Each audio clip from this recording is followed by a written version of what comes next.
خلصت كده الحلة اهيت رصيتها وبقت كلها تمام متساوية كده وجميلة. هاخدهم بقى اسقيهم بشوربة. عندي هنا دي الطاسة اللي انا كنت سايبة فيها حتة من التخديعة، ضفت لها الشوربة وهبدأ بقى ان انا اسقيهم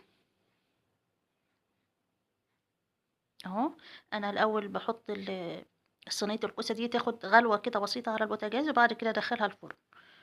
مش بحط فيها شوربة كتير، يعني كبشتين كده، تبقى الشوربة اقل من ربع الكوساية بالنسبة للكرنب مش باخلّيه يغطّيه، يعني يا دوب يوصل آخر رصّة كده فيه وخلاص على كده.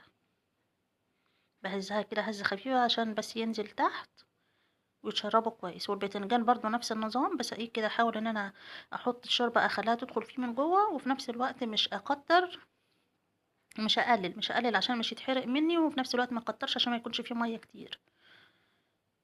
يعني بتكون المَيّة واصلة لربع البتنجانية كده من تحت.